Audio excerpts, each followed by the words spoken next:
नमस्कार दोस्तों, मैं अतुल तिवारी आप सबका एक बार फिर से स्वागत करता हूं अपने YouTube चैनल श्रेष्ठ एकेडमी में।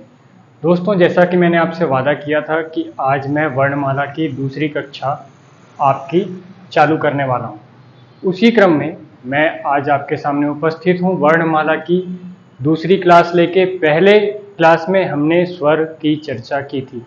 स्वर क्या होते हैं, कितने प्रकार के होते हैं, किन किन आधारों पर इन्हें वर्गीकृत किया जा सकता है, इस बारे में हमने पहले कक्षा में चर्चा की थी।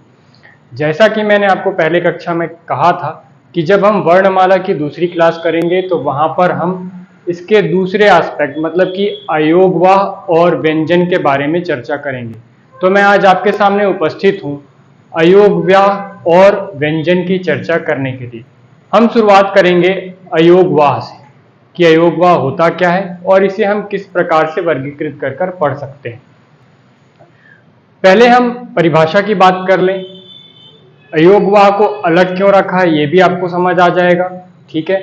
वैसे जब हम सामान्य रूप से वर्णमाला पढ़ते हैं, जब आप बचपन की क्लासेस में जब आप स्कूल शुरू करते हैं तब जो वर्णमाला पढ़ते हैं वहां पर आपने स्वरों की संख्या 13 देखी होगी, जिसमें अम और आह को भी शामिल किया गया था।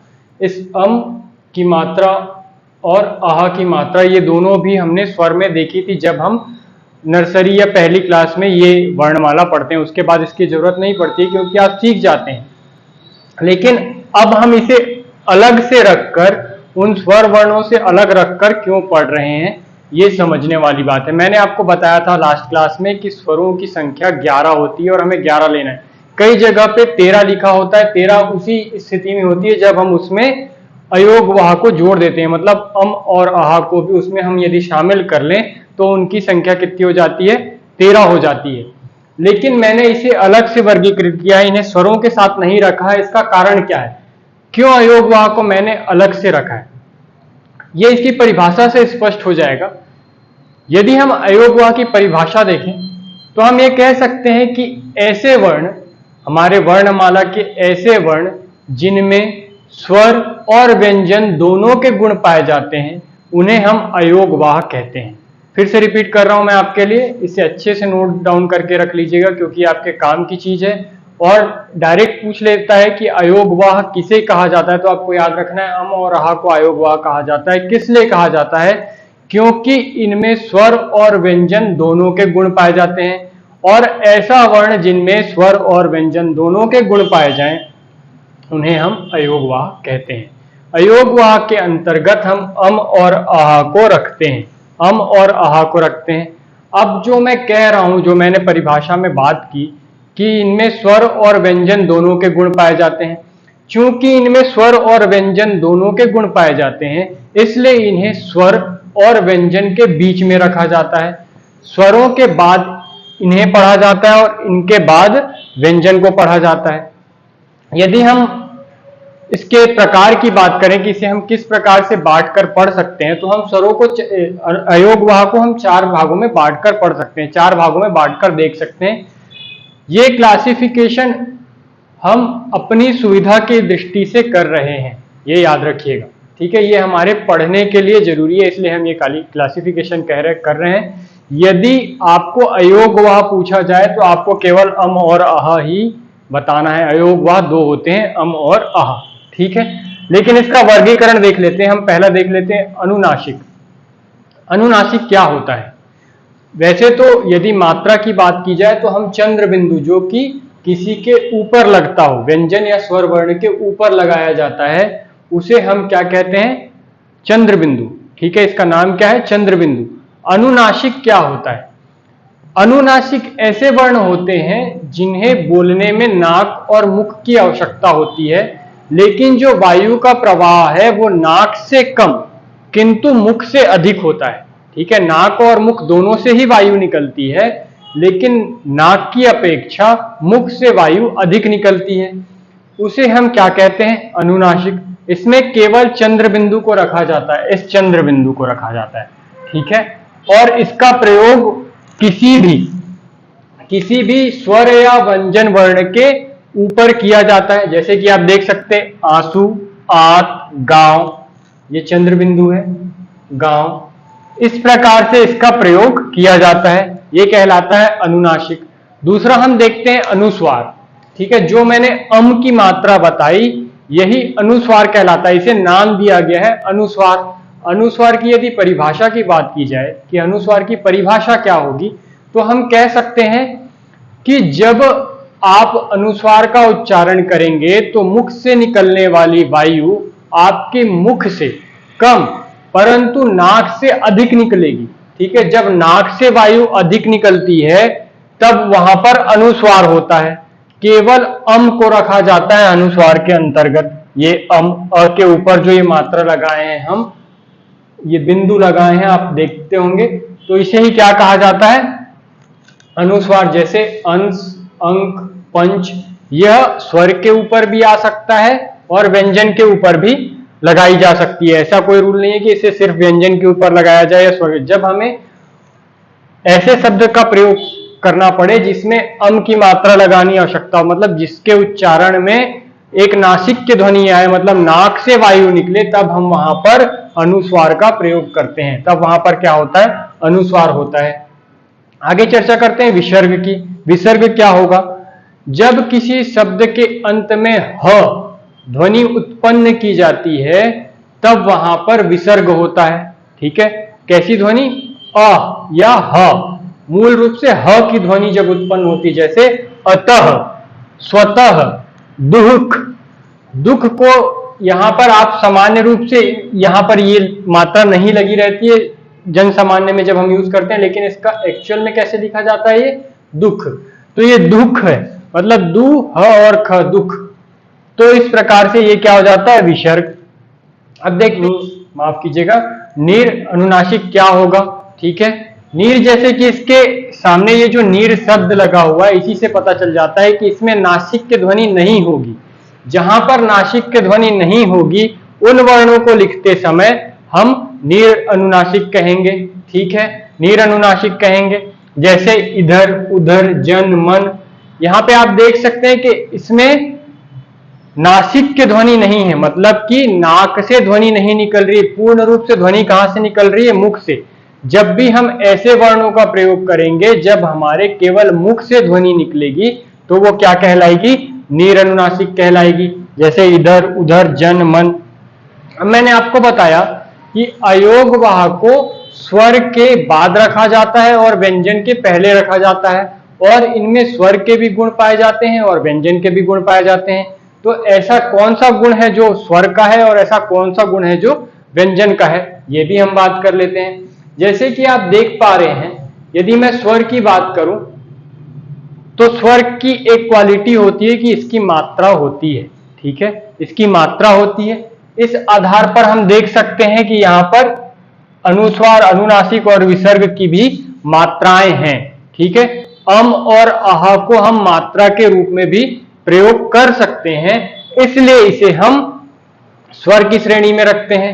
वहीं पे व्यंजन की श्रेणी की बात करें कि व्यंजन के साथ क्यों रखे जाते हैं, तो जैसा कि आपको पता होगा कि व्यंजन का उच्चारण हम बिना स्वर की सहायता के नहीं कर सकते। जब भी हम व्यंजन का उच्चारण करते हैं तो उसके साथ स्वर स्वतः ही संलिप्त हो जाता है, स्वतः ही जुड़ा हुआ होता है। इसी प्रकार जब हम या तो अनुस्वार का उच्चारण करें या तो विसर्ग का उच्चारण करें तो हमें स्वर की आवश्यकता होगी ही होगी।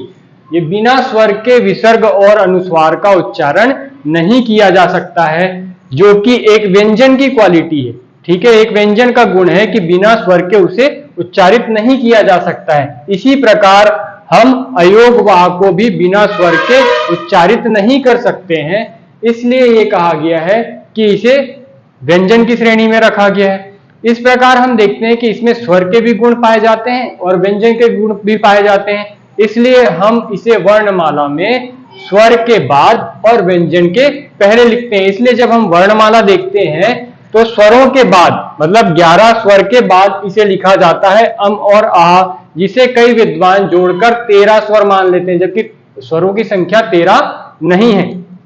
व्यापम और सीजीपीएससी तो बिल्कुल नहीं लेते हैं। तो आपको याद रखना है कि स्वरों की संख्या 11 ही है। 2 अयोगवाह हैं जिनमें अम और आह का अध्ययन किया जाता है। वैसे हमने इसे 4 भागों में बांटकर देख लिया। तो ये था आपका अयोगवाह। अब हम चर्चा करेंगे कि व्यंजन वर्ण क्या होते हैं। दोस्तों अब हम बात कर लेते हैं व्यंजन वर्णों की कि व्यंजन वर्ण क्या होते हैं। तो चलिए शुरू करते हैं व्यंजन वर्ण। व्यंजन, यदि हम व्यंजन के परिभाषा की बात करें, इसकी परिभाषा हम क्या देख सकते हैं। परिभाषा तो हम देखते हैं व्यंजन वर्ण, ऐसे वर्णों को व्यंजन वर्ण कहा जाता है जिनका उच्चारण हम स्वरों की सहायता से करते हैं, अर्थात वे वर्ण वे स्वर की सहायता से बोले जा सकते हैं, उन्हें हम व्यंजन वर्ण कहते हैं। ये इसकी परिभाषा हम दे सकते हैं और ये कह सकते हैं कि जब भी व्यंजन वर्ण के उच्चारण की बात आएगी तो हमें स्वरों का प्रयोग करना पड़ेगा। व्यंजन वर्ण को लेकिन लिखते समय हम स्वर के साथ और स्वर के बिना भी लिख सकते हैं। जब हम व्यंजन वर्ण को स्वर के बिना लिखते हैं तो इसके नीचे हम एक हलंत लगाते हैं, इसे हम हलंत कहते हैं। ये जो रेफ लगता है इसे हम हलंत कहते हैं। इसका अर्थ मतलब ये होता है कि इस वर्ण में, इस व्यंजन वर्ण में स्वर संलिप्त नहीं है, स्वर नहीं जुड़ा हुआ है। जब स्वर इसके साथ नहीं जुड़ा होगा तो इसके नीचे हलंत की मात्रा लगेगी, ठीक है, सॉरी मात्रा कह रहा हूँ, हलंत लगेगा, ठीक है। वहीं पर जब व्यंजन वर्ण के साथ स्वर जुड़ा रहेगा तो ये हलंत नीचे से हट जाता है और हम इस क का ध्वनि उच्चारण कर सकते हैं, जबकि इस क की हम ध्वनि उच्चारण नहीं कर सकते। इस प्रकार से हम देखें कि व्यंजन वर्ण क्या होते हैं, ये इसकी परिभाषा हो गई। अब हम बात करते हैं इसके संख्या की कि इसकी संख्या कितनी होगी। वैसे तो सामान्यतः व्यंजन वर्ण की कुल संख्या 29 है। संख्या कितनी है? 29, 39, ठीक है। लेकिन व्यापम और CGPSC के द्वारा यह संख्या जो है वो ली जाती है 33। और ऐसा क्यों होता है वह भी समझते हैं, ठीक है। पहले तो ये याद रखिएगा कि संख्या कितनी है, 39 है, और व्यापम और CGPSC आंसर कितना लेता है, 33 लेता है। ऐसा क्यों होता है इसका मैं वर्गीकरण करके आपको बता देता हूँ। सबसे पहले होता है स्पर्श व्यंजन।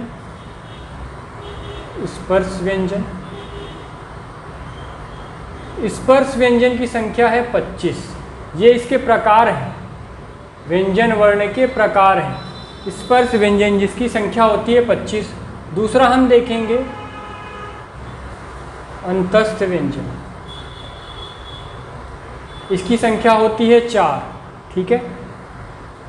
तीसरा हम देखेंगे ऊष्म व्यंजन, इसकी भी संख्या होती है 4। इसके अलावा देखेंगे संयुक्त व्यंजन, इसकी भी संख्या होती है 4। और बात करेंगे द्विगुण व्यंजन के बारे में, जिनकी संख्या होती है 2। इस प्रकार से आप देख सकते हैं कि जो व्यंजन की टोटल संख्या हो गई, यदि हम इन सबको जोड़ दें तो इनकी संख्या हो जाएगी 39, ठीक है। कितनी हो जाएगी? 39। इन सबको यदि मैं जोड़ देता हूं तो इनकी संख्या हो जाएगी 39। इस प्रकार से मैं कह सकता हूं कि व्यंजन वर्णों की कुल संख्या कितनी है? 39 है। किंतु आंसर 33 क्यों लिया जाता है? क्योंकि हम ये जानते हैं, जब हम हिंदी भाषा की व्युत्पत्ति पढ़ रहे थे तो हमने देखा था कि हिंदी भाषा जो आज हमें दिखाई देती है, इसकी उत्पत्ति कहीं ना कहीं संस्कृत, अपभ्रंश, अवहट्ट, इन सब चीज़ों से होती हुई ये हिंदी तक पहुंची है। तो जब हम इसके इतिहास का अध्ययन करते हैं तब हम पाते हैं कि उस वर्णमाला में, जब ये पहले इसकी जो प्राचीन वर्णमाला थी, वहाँ पर संयुक्त और द्विगुण जो वर्ण है वह नहीं थे, ठीक है। परंपरागत जो वर्णमाला थी उसमें केवल 33 वर्ण ही थे। इसलिए यहाँ पर वर्णों की व्यंजनों की संख्या कितनी ली जाती है? 33 ली जाती है। ये ध्यान रखिएगा, जो व्यंजनों की टोटल संख्या ली जाती है वो 33 ली जाती है। इसलिए ली जाती है क्योंकि परंपरागत तौर पे जब इसकी व्युत्पत्ति नहीं हुई थी हिंदी भाषा की, तब तक जो हम वर्ण, या फिर ये कहें कि जब शुरुआत में हिंदी भाषा बनी तब उसकी जो मातृभाषा थी उसमें से जो वर्ण लिए गए थे उनकी संख्या 33 थी। इसलिए ये कहा जाता है कि व्यंजन की संख्या कितनी है? 33 है। जबकि परिष्कृत रूप, इसका और व्यापक रूप, जब हम नई भाषाओं को हिंदी में मर्ज किए, जैसे आपको पता होगा कि हिंदी में कई बार फारसी, उर्दू, है ना, ये सारे शब्द भी शामिल होते जा रहे हैं, तो इनके उच्चारण में कहीं ना कहीं समस्या आने लग गई। जब ये सीमित वर्णमाला थी तब हमने कुछ नए वर्णों को इसमें शामिल किया ताकि वे भी उच्चारण हम आसानी से कर सके जो अब तक के हम हिंदी से नहीं कर पा रहे थे। इसलिए अब वर्णों की संख्या कितनी हो गई? 39। इन्हीं वर्णों का हम क्लासिफिकेशन करके हम प्रकार यहाँ पर देख चुके हैं कि ये 5 प्रकार के होते हैं, ये 3, ये 4 और ये 5, ये 5 प्रकार हैं। इन 5 प्रकारों का हम अभी अध्ययन करेंगे। पहला प्रकार देखते हैं स्पर्श व्यंजन। ठीक है, स्पर्श व्यंजन।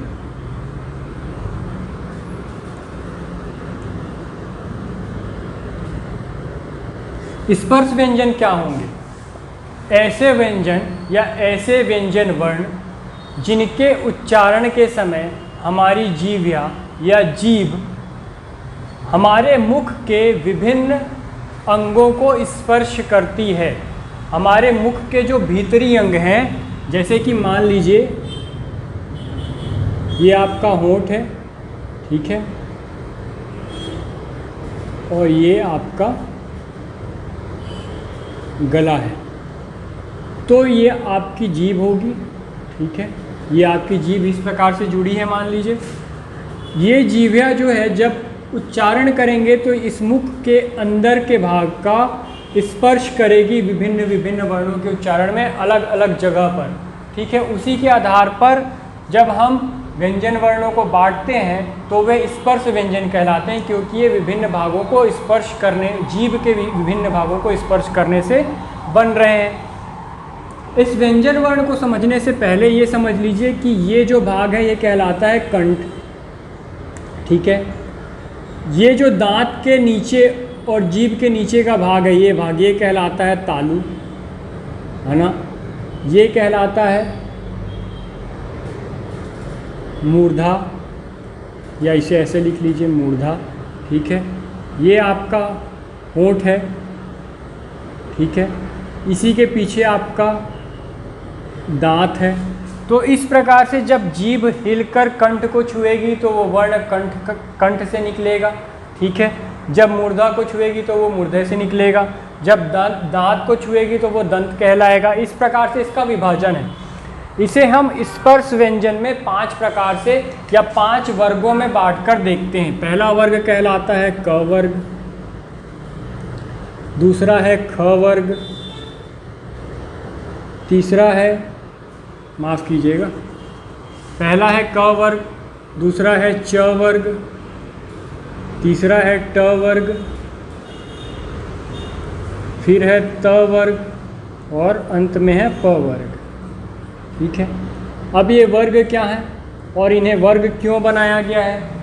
क्योंकि कुछ वर्ण ऐसे हैं, मान लीजिए आपकी जीभा किसी एक ही स्थान, मुख के स्थान को छूकर 2 से 3 वर्णों का उच्चारण या 5 वर्णों का उच्चारण कर रही है, तो वे सभी वर्ण एक वर्ग के अंतर्गत रखे गए हैं। जैसे कि क वर्ग के अंतर्गत क, ख, ग, घ और ड ये रखा गया है।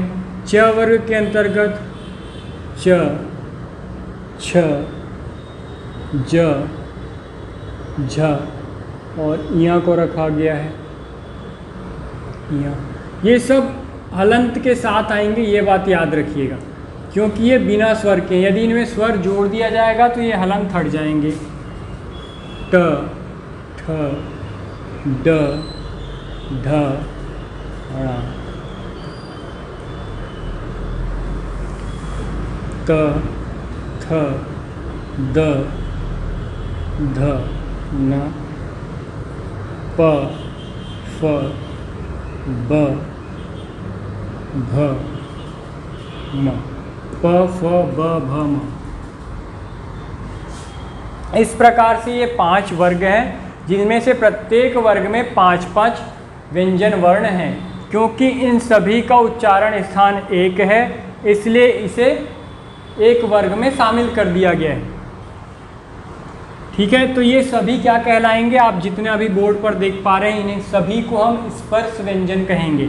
इसी का दूसरा नाम है स्पर्शी व्यंजन, क्योंकि स्पर्श कर रहा है इसलिए स्पर्शी कहा जाएगा, क्योंकि वर्गों में बांटकर देखा जा रहा है इसलिए इसे वर्गीय व्यंजन भी कहेंगे।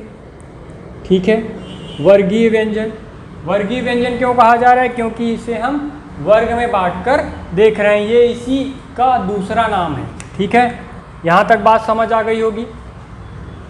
अब देखिए जो ये व्यंजन वर्ण हैं इनके अंतिम या पंचम अक्षर, ठीक है, सभी वर्ग के वर्णों के पंचम अक्षर को हम नासिक्य वर्ण कहते हैं। नासिक्य वर्ण क्यों कहते हैं, क्योंकि इनका जो उच्चारण स्थान है वो हमारा नाक है, और इनका उच्चारण कैसे हो रहा है, नाक के द्वारा हो रहा है। जब भी किसी वर्ण का उच्चारण स्थान नाक होगा या पूर्ण रूप से उसमें से नाक से उसका उच्चारण किया जाएगा तब उसे हम नासिक्य वर्ण कहेंगे। नासिक्य वर्ण को दूसरे रूप में व्यक्त करते हैं हम इस प्रकार से, जिसे हम अनुस्वार के रूप में पढ़ चुके हैं आयोगवाह में। तो कब इसको हम पूर्ण रूप में व्यक्त करेंगे, कब अनुस्वार के रूप में व्यक्त करेंगे, जैसे कि एक उदाहरण से समझते हैं, संबंध। ठीक है, और एक लिख सकते हैं हम संबंध। क्या इन दोनों में कोई डिफरेंस है या कुछ गलत है, तो नहीं, इन दोनों में कोई डिफरेंस या कोई गलती नहीं है। संबंध को ऐसे लिखने में परेशानी होती थी जब हम टाइपिंग करते थे। ठीक है, टाइपिंग में ये शब्द लिखना कठिन होगा अपेक्षाकृत इसके, इसलिए इस सुविधा की दृष्टि से हमने जो पंचम अक्षर है उसे बदल दिया। जब भी ये अपने अर्ध रूप में आते हैं, बिना स्वर के आते हैं, तब हम इसे बदलकर इस प्रकार से अनुस्वार के रूप में लिख सकते हैं। ठीक है, लेकिन अब ये कैसे पता चलेगा कि कहाँ पर माँ आएगा और कहाँ पर ना आएगा, क्योंकि बिंदु तो दोनों के लिए एक जैसी लग रही है। तो इसे समझने के लिए हमें इन पंचम वर्णों के आगे के वर्णों को भी ध्यान में रखना होगा। जो जहाँ पर अनुस्वार लगा है उसके बाद आने वाला जो व्यंजन वर्ण होगा, ठीक है, वो उसी वर्ग का होगा। जैसे कि यहाँ पे ध है और इसका पंचम वर्ण न है, इसलिए ध के पहले न लिखा गया है। उसी प्रकार यहाँ पर यदि अनुस्वार लगाया गया तो इसके बाद ब है, और ब जो है उसका पंचम वर्ण म है, इसलिए यहाँ पर म का प्रयोग किया गया है। इस प्रकार से पंचम वर्णों को हम अनुस्वार के रूप में भी प्रयोग कर सकते हैं और इसे हम नासिक्य वर्ण के नाम से भी जानते हैं। अब देखिए जो च वर्ग है, इसे यहाँ तक च छ ज झ, च छ ज झ का एक और नाम है। एक नाम तो इसका स्पर्श है, स्पर्श व्यंजन तो है ही, इसके अलावा इसे स्पर्श संघर्षी कहते हैं। स्पर्श संघर्षी व्यंजन वर्ण ऐसा क्यों कहते हैं, क्योंकि इनके उच्चारण में स्पर्श वर्णों के या स्पर्शी वर्णों की अपेक्षा ज़्यादा घर्षण होता है आपके मुख के अंदर। ठीक है, जब ज़्यादा घर्षण होगा तो ज़्यादा ऊर्जा की आवश्यकता होगी, ज़्यादा वायु लगाई जाएगी, इसलिए इसे क्या कहा जाता है, स्पर्श संघर्षी। च छ ज झ। आपसे यदि पूछा जाए कि स्पर्श संघर्षी वर्ण निम्न में से कौन सा है, तो आपको बताना होगा कि च छ ज झ जो है स्पर्श संघर्षी वर्ण के अंतर्गत आता है। उसी प्रकार ट वर्ग का ट ठ ड ढ ये जो है वो उच्छिप्त वर्ण कहलाता है। ऐसा इसलिए क्योंकि उच्छिप्त वर्ण के उच्चारण में आप अपनी जिह्वा को ऊपर उठाकर एक झटके से वापस तालु के पास रखते हैं। मैंने आपको बताया कि कौन सा हिस्सा तालु कहलाएगा। जिह्वा के नीचे का भाग जो कि दांत से जुड़ा हुआ होता है वो तालु कहलाता है। ठीक है, तो जब आप ट ठ ड ढ बोलेंगे तो आपकी जीभ जो है वो मुड़कर पहले मूर्धन्य को छुएगी। ठीक है, ये ऊपर का भाग मूर्धन्य कहलाता है, तो ये जीभ उठ के पहले ऐसे छुएगी इसको और वापस तालु पे झटके से बंद हो जाएगी। और यदि इस प्रकार से हो रहा है तो उसे हम उच्छिप्त क्रिया कहते हैं, इसलिए इन वर्णों को हम उच्छिप्त व्यंजन वर्ण के नाम से जानते हैं। ठीक है, तो ये पहला प्रकार हो गया, हमने जहाँ पर स्पर्श व्यंजन देख लिए, स्पर्श संघर्षी व्यंजन देख लिए, नासिक के व्यंजन देख लिए।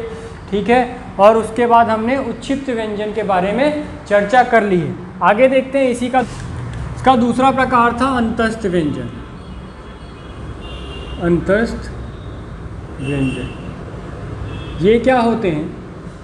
पहले तो इनकी संख्या मैंने आपको 4 बताई, ये हैं य, र, ल और व। ठीक है, इन चारों को अंतस्थ व्यंजन कहा जाता है। अब इन्हें अंतस्थ व्यंजन क्यों कहा जाता है? क्योंकि इनका उच्चारण जब आप करेंगे तो आपकी जो वायु है या आपकी जो श्वास है कहीं ना कहीं आपके मुख के भीतर ही रह जाती है। आपका विवर खुलता है, आपका जो वोकल है वो खुलेगा, लेकिन जो वायु है वो पूर्ण रूप से बाहर नहीं आएगी बल्कि आपके मुख गुहा के अंदर ही रह जाएगी। इसलिए इसे अंतस्थ कहा जाता है, अंतः स्थित। इसका यदि हम संधि विच्छेद करेंगे तो अंतस्थ का अंतः स्थित, जो अंदर ही रह जाए, ऐसी ध्वनि को हम अंतस्थ ध्वनि कहेंगे, अंतस्थ वर्ण कहेंगे। ठीक है, और इसके अंतर्गत 4 वर्ण आते हैं य, र, ल, व। इन्हें ही हम अर्धस्वर भी कहते हैं। अर्धस्वर इसलिए कह रहे हैं कि जिस प्रकार से स्वरों के उच्चारण के समय हमारा जो वोकल है वो पूर्ण रूप से खुलता है, उसी प्रकार से इनके उच्चारण के समय भी हमारा वोकल पूर्ण रूप से खुलता है, इसलिए इन्हें अर्धस्वर कहा जा रहा है। लेकिन स्वर के साथ ये भी कंडीशन थी कि ध्वनि या आपकी श्वास जो है वो पूर्ण रूप से मुख से बाहर आती है, पर इसमें मुख से बाहर नहीं आ रही है वो ध्वनि या फिर वो श्वास, इसलिए इसे क्या कहा जा रहा है? अर्धस्वर कहा जा रहा है। ठीक है, पूर्ण रूप से उस क्रिया को पूर्ण नहीं कर पा रहा है, इसलिए इसे अर्धस्वर कहा जा रहा है। यदि आपसे ये पूछा जाए कि अर्धस्वर क्या है और ऑप्शन में स्पर्श व्यंजन, अंतस्थ व्यंजन, द्विगुण व्यंजन और स्पर्श व्यंजन इस तरीके के ऑप्शन हो, तब आपको ये बताना है कि अंतस्थ व्यंजन में आने वाले वर्ण जो हैं वो क्या है? अर्धस्वर हैं। लेकिन यदि ऑप्शन में इन चारों को ही दे दिया गया हो, जैसे य और व, य और र, य और ल, र और ला, इस प्रकार का यदि आपको ऑप्शन दिया गया हो तो केवल य और व को ही हम अर्धस्वर मानते हैं, र और ल को हम अर्धस्वर नहीं मानते हैं। ऐसा व्यापम आंसर ले लिया है। इसका एक कारण ये हो सकता है कि र और ल का जो उच्चारण है वो इससे भिन्न भी हो सकता है। जैसे कि यदि र की बात करें तो इसका एक और नाम होता है लुंठित वर्ण। ठीक है, लुंठित वर्ण क्यों कहा जाता है? क्योंकि इसके उच्चारण के समय आपकी जीभ एक अर्धगोलाकार रूप में मुड़ती है और वापस आती है, इसलिए वो उसे जीभ का लुढ़कना कह सकते हैं हम, इसलिए वहाँ से बना है लुंठित। ठीक है, और इसका दूसरा नाम है प्रकंपी। प्रकंपी वर्ण वो भी केवल र के लिए ही प्रयोग होता है, क्योंकि जब आप र का उच्चारण करते हैं तो आपकी जीभा में कंपन उत्पन्न होता है, इसलिए इसे क्या कहा जाता है? प्रकंपी वर्ण। ठीक है, वहीं ल की बात करें तो जब आप ल का उच्चारण करते हैं तो आपकी जीभा आपके दांतों को या मसूड़ों को छूती है, एक्सपेंड होकर वो आपके दांतों को छुएगी और फिर भी उसमें एक गैप रह जाएगा और उसके पीछे से वायु पास हो जाएगी, वहाँ से निकल जाएगी, जिसके कारण पीछे से वायु निकल के आ रही है आपकी जीभा के, इसलिए इसे पार्श्विक नाम दिया गया है, पार्श्विक। तो इसलिए इन दोनों के कारण इनकी जो क्रिया है कहीं ना कहीं य और व के उच्चारण से भिन्न हो जाती है, इसलिए इन दोनों को अलग कर दिया जाता है और य और व को ही अर्धस्वर के रूप में लिया जाता है। यदि ऑप्शन ऐसा दिया है तब, यदि ऑप्शन इस प्रकार से दिया है अंतस्थ व्यंजन, स्पर्श व्यंजन, ऊष्म व्यंजन, इसमें से कौन सा अर्धस्वर होगा, तो आपको हमेशा याद रखना है कि अंतस्थ व्यंजन अर्धस्वर के अंतर्गत आता है। तो ये भी नोट कर लीजिएगा कि लुंठित क्या होता है और प्रकंपी क्या होता है, पार्श्विक क्या होता है, इससे भी आपको क्वेश्चन पूछा जाता है। अगला टाइप देखते हैं ऊष्म व्यंजन। ऊष्म व्यंजन क्या होते हैं? ऊष्म व्यंजन, ऊष्म व्यंजन की भी संख्या 4 बताई गई है। ऐसे व्यंजन जिनके उच्चारण से आपके मुख के अंदर ऊष्मा पैदा होती है या फिर घर्षण पैदा होता है, उन्हें हम ऊष्म व्यंजन कहते हैं। इनका एक और नाम संघर्षी व्यंजन भी है, संघर्षी व्यंजन। ठीक है, इसके अंतर्गत आता है श, श, स और ल। ठीक है, माफ़ कीजिएगा, ल नहीं है, ये ह है। इन 4 वर्णों को हम ऊष्म व्यंजन कहते हैं। आप यदि इनका उच्चारण करके देखेंगे तो आप पाएंगे कि इनके उच्चारण में कहीं ना कहीं ऊर्जा की मात्रा अधिक होती है, ऊष्मा पैदा होती है, इसलिए इसे ऊष्म व्यंजन कहा जाता है, या फिर इसे ही हम संघर्षी व्यंजन के नाम से जानते हैं। ये 3 तरीके से 3 टाइप हो गए जिन्हें हम 33 वर्ण के रूप में देख चुके हैं। इसका अगला भाग हो सकता है संयुक्त व्यंजन। यदि हम संयुक्त व्यंजन की बात करें तो इनकी भी संख्या 4 है, और ये हैं छ, त्र, श्र और ज्ञ। अब इन्हें संयुक्त व्यंजन क्यों कहा जा रहा है? ऐसे व्यंजन वर्ण जिनकी उत्पत्ति 2 व्यंजन वर्णों के मेल से होती है, जिसमें पहला व्यंजन वर्ण अपने अर्ध रूप में तथा दूसरा व्यंजन वर्ण अपने स्वर के साथ आता है या फिर स्वर रूप में आता है, तब वहाँ पर क्या होता है? संयुक्त व्यंजन होता है। इसे उदाहरण से समझ लेते हैं। यहाँ पर ब्लैक बोर्ड में, व्हाइट बोर्ड में ध्यान दीजिएगा। छ को बनाने के लिए हमें अध क प्लस षटकोण के श की जरूरत होगी। ये जो स है ये अपने स्वर के साथ आया, इसमें कहीं ना कहीं अस्वर छुपा हुआ है। इसको हम ऐसे भी लिख सकते हैं, स प्लस अ। ठीक है, ये सेम ही है, ये बात यही है। ठीक है, इसलिए कहा गया है कि पहला जो स्वर है वो अपने जो है बिना अ के आएगा या बिना स्वर के आएगा, और जो बाद वाला वर्ण है वो स्वर सहित आएगा। ये स्वर रहित है, ये स्वर सहित है। उसी प्रकार त में बात की जाए तो त प्लस र, स्र की बात की जाए तो श प्लस र, और ज्ञ की बात की जाए तो ज प्लस अया, ये यहाँ।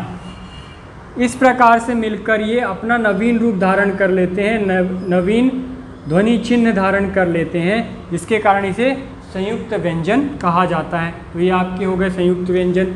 और इस प्रकार का आखिरी प्रकार देख लेते हैं। ठीक है, जो उच्चारण स्थान के अनुसार भी हम बात करेंगे। अभी हम उत्पत्ति के अनुसार बात करें तो उत्पत्ति के अनुसार अंतिम जो टाइप होगा द्विगुण व्यंजन। इसका मैंने आपको बताया कि ये 2 होते हैं, ये होता है ढ और ड। ठीक है, ढ और ढ ये बाद में जुड़ा है, ये याद रखिएगा। संयुक्त अक्षर, संयुक्त वर्ण और ये द्विगुण वर्ण, ये दोनों बाद में जोड़े गए हैं। द्विगुण वर्ण की परिभाषा की बात की जाए तो इसके हम नाम से ही देख सकते हैं कि द्विगुण, जहाँ पर 2 गुण हो। ठीक है, यहाँ पर आप जब ये बिंदी लगा देते हैं यहाँ पर, तो ये कहीं ना कहीं नासिक के ध्वनि जैसा भी साउंड करने लगता है, तो इसमें दोहरी क्वालिटी आ जाती है। जब हम इसे सामान्य रूप में देखे थे तो ये बिना इस चिन्ह के थे। ठीक है, ऐसे भी देखे थे हम इसको, पर कई ध्वनि में हम उसको नासिक के स्वाद देखते हैं तो इस प्रकार से इसको लिखते हैं। ठीक है, तो ये द्विगुण व्यंजन थे। आगे देखते हैं व्यंजनों को। अगला प्रकार हम देखेंगे स्वर तंत्री में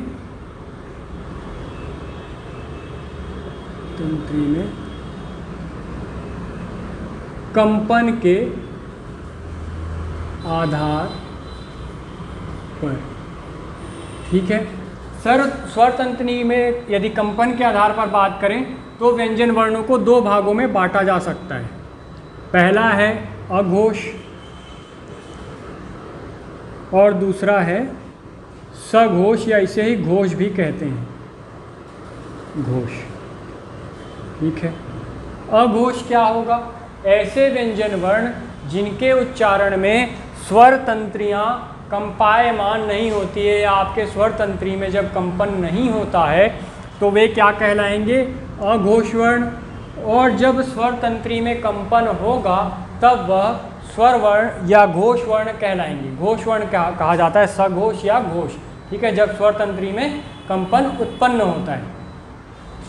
इसके अंतर्गत कौन कौन से वर्ण आएंगे तो देखते हैं कि अघोष के अंतर्गत जो आएंगे सभी वर्ग, अपन वर्गीय व्यंजन देखे हैं, वर्गीय व्यंजन वर्ण कौन कौन से, तो उसी वर्गीय व्यंजन वर्ण के पहला और दूसरा, पहले और दूसरे, इसका मतलब क्या हुआ, जैसे कि क वर्ग है, क वर्ग, क वर्ग में क, ख, ग, घ और ड, ये है ण, ठीक है, क ख ग घ ण, ठीक है, ये है। तो इसमें पहला और दूसरा, केवल पहला और दूसरा, यह वर्ण इसके अंतर्गत आएगा। और इसके अलावा हमने देखा ऊष्म व्यंजन वर्ण, वो भी इसी के अंतर्गत आएंगे। वहीं हम यदि घोष की बात करें तो जो बच गया, मतलब लास्ट के जो 3 हैं वो क्या कहलाएंगे, घोष। सिर्फ क वर्ग में नहीं, सभी वर्ग, जो 5 वर्ग मैंने आपको बताया, उन सभी वर्ग के वर्णों में सेम स्थिति होगी। तो अंतिम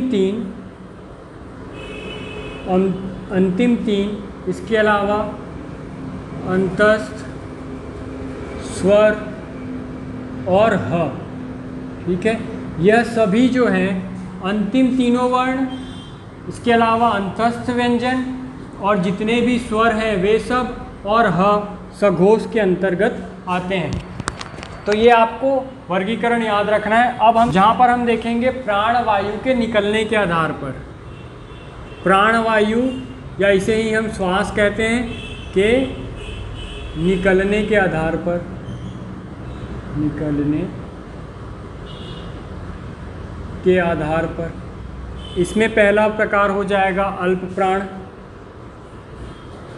अल्प प्राण, और दूसरा हो जाएगा महाप्राण।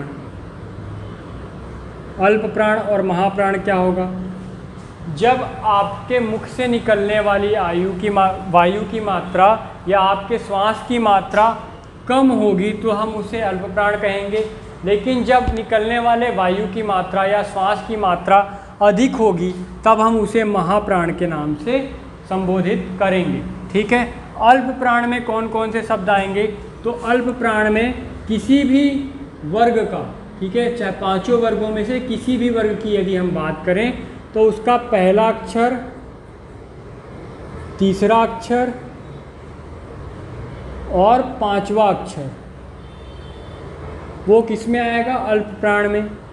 वहीं सभी वर्गों के वर्गीय वर्णों के दूसरा व चौथा अक्षर जो है वो महाप्राण के अंतर्गत आता है। इसके अलावा भी यदि यहाँ पर बात की जाए, अल्प के अलावा अंतस्थ आएगा, अंतस्थ, स्वर आएंगे जितने भी स्वर हैं, और अनुस्वार आएगा, अनुस्वार मतलब अम की मात्रा, ठीक है। वहीं महाप्राण के अंतर्गत ऊष्म वर्ण आएंगे, सभी ऊष्म वर्ण, ठीक है, और विसर्ग, विसर्ग भी इसी के अंतर्गत आता है। इस प्रकार से ये अल्प प्राण और महाप्राण हो गए। अब हम व्यंजन वर्ण को अंतिम रूप से उच्चारण के आधार पर क्लासिफाई करेंगे, जहाँ पर से सबसे ज़्यादा क्वेश्चन पूछे जाते हैं कि वहाँ पर कौन कौन से वर्ण आएंगे। तो चलिए देखते हैं। तो चलिए अब देख लेते हैं कि हम उच्चारण स्थान के आधार पर व्यंजन वर्णों को और स्वर वर्णों को किस प्रकार से बांट सकते हैं। मुख्य रूप से तो वैसे मैं व्यंजन वर्णों को बांटने वाला था, लेकिन मैंने स्वर वर्णों को आपको पहले ही बांट के बता दिया है मेरी पहली वीडियो में। यदि अब तक आपने वो पहली वीडियो नहीं देखी है तो वह पहले वहाँ पर आप जाकर स्वर वर्णों के बारे में देख सकते हैं। फिर मैं उसको यहाँ पर रिपीट कर रहा हूँ एक बार, आप देख सकते हैं ये भी। तो देखते हैं पहला कंठव्य, ठीक है। कंठव्य वर्ण कौन से होंगे, कंठव्य व्यंजन वर्ण किसे कहा जाएगा।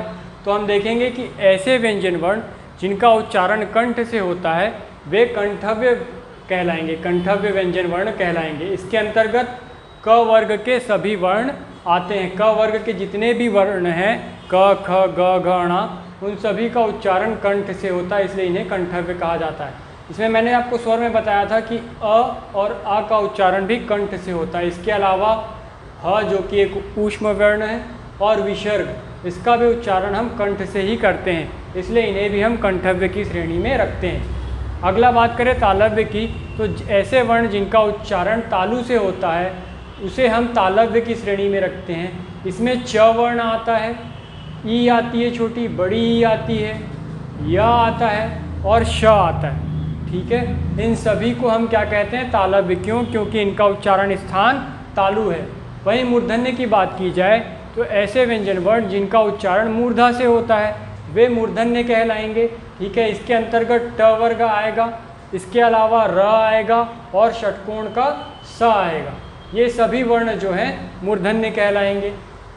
दंत वर्ण कौन से कहलाएंगे, या इन्हें दंतव्य भी कहते हैं, कि जिन वर्णों का उच्चारण हम दांत के सहारे से करते हैं, दांत से होता है, उन सभी वर्णों को हम दंतव्य के अंतर्गत रखते हैं। इसके अंतर्गत त वर्ग के सभी वर्ण आएंगे, ला आएगा और श आएगा। इसके बाद हम अगला देखते हैं ओष्ठव्य। ऐसे व्यंजन वर्ण जिनका उच्चारण ओठ से होता है वे ओष्ठव्य की श्रेणी में आते हैं। इसमें हम प वर्ग में आने वाले सभी वर्ण प, फ, ब, भ, म और उ, छोटा उ और बड़ा उ को हम ओष्ठव्य के नाम से जानते हैं।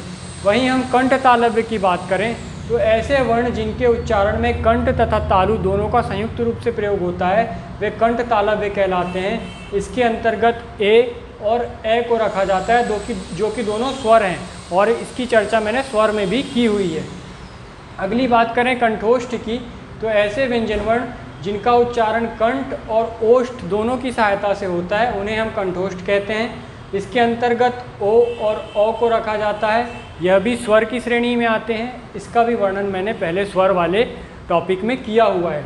अगला हम देखें दंतोष्ठ, तो दंतोष्ठ के अंतर्गत ऐसे वर्ण आएंगे जिनका उच्चारण दांत और ओष्ठ की सहायता से किया जाए, और इसके अंतर्गत केवल एक वर्ण आता है व। अलिजीव्या, अलिजीव्या याद रखिएगा कि जब आपके कंठ के पहले से मतलब जीव्या जहाँ से शुरू होती है वहाँ से जब उच्चारण होता है तो उसे हम अलिजीव्या कहते हैं, और इसके अंतर्गत ह को रखा जाता है। एक आखिरी देख लेते हैं वर्त से। ठीक है, वर्त से क्या होते हैं? तो ऐसे व्यंजन वर्ण जिनके उच्चारण के समय आपकी जीव्या आपके जबड़ों को स्पर्श करे और वहाँ से वायु निकले तो उसे हम वर्त कहते हैं। इसके अंतर्गत भी 3 वर्ण आते हैं, स, र, ल। अब आपको एक कन्फ्यूजन हो सकता है कि र यहाँ भी आ रहा है, र यहाँ भी आ रहा है, तो आपसे हो सकता है कि ऐसे क्वेश्चन पूछ लिया जाए कि सिर्फ वर्ष पूछेगा तो आपको आंसर लेने में आसानी होगी, लेकिन आपको ये भी पूछ सकता है कि ऐसा कौन सा वर्ण है जो वर्ष भी है, ठीक है, वर्ष भी है, मूर्धन्य भी है, तो आपको पता होना चाहिए कि र दोनों में आता है और इसलिए र को आप आंसर लेंगे। इस प्रकार के क्वेश्चन बहुत पूछे जाते हैं। तो इस प्रकार से ये पूरा व्यंजन का टॉपिक था जो आज समाप्त होता है। इसके पहले वाले वीडियो में मैंने स्वर आपको कंप्लीट करा दिया था और आज आयोगवाह और व्यंजन के बारे में हमने चर्चा की है। इससे संबंधित प्रश्न आपके सामने मैं बहुत जल्दी लेकर आऊँगा, जो कि क्विज़ के जैसा रहेगा। कम से कम 40 से 50 प्रश्न उसके अंतर्गत हम लोग रखेंगे और इस टॉपिक से संबंधित सारे प्रश्नों को हल करने की कोशिश करेंगे। तो आज के लिए इतना ही। यदि आपको वीडियो पसंद आया हो तो हमारे चैनल को लाइक, सब्सक्राइब और शेयर करना ना भूलें, और यदि आपकी कोई प्रश्न हो, कोई क्वेरीज हो तो उन्हें हमें कांटेक्ट करके आप कमेंट में भी बता सकते हैं, मुझे मेल कर सकते हैं, या हमारे टेलीग्राम ग्रुप से जुड़ के वहाँ पर आप मैसेज करके हमें बता सकते हैं। तो आज के लिए इतना ही, धन्यवाद।